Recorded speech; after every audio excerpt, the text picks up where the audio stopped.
You didn't notice, did you? You didn't notice when you pretended to be asleep in the car just to have your mother carry you up to bed for the last time. You didn't notice when you ran to the door and yelled "Daddy's home" after work and he picked you up and spun you around for the last time. You didn't notice when the rain washed away your chalk drawings on the sidewalk and you never went back out there to color hopscotch again. You didn't notice that when you dried off after you danced in the rain and jumped in the puddles, you started caring about makeup and hair getting ruined and you never went back out. You didn't notice that you hung up those plastic play phones and never opened it again. You had a real one now and it was not a toy but an addiction. You didn't notice that you put on your shoes after playing in the ball pits and you never took them off again. You didn't notice when you ate ice cream for the last time without counting calories in your head. You didn't notice when you had your last fight with your sister about who got the passenger seat before you started arguing about who got to drive the car. You didn't notice when you stopped believing in Santa Claus as the magic of Christmas was replaced with material wish lists. You didn't notice when you stopped believing in a monster that lived under your bed as it started to come out in the reflection of your mirror. You didn't notice when you went to field day for the last time, when you got your last participation trophy, when you kicked your brother's seat during a road trip for the last time,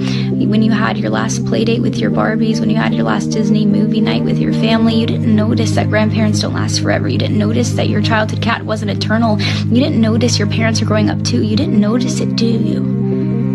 You didn't notice that you grew up, but you notice it now, don't you? You notice it every time you look in the mirror and you were shocked because your reflection doesn't look familiar. You look older, you look tired, you look like it's been centuries since you let your imagination run wild. You look like you don't even remember what it's like to be a child, and you notice that every time you look back at pictures and you notice how you were at the age that little you was always wishing for, and you notice how you never thought you would make it this far. Adulthood was as fantasy as the games you would play, but here you are, and you notice it now, don't you? The time goes by too fast.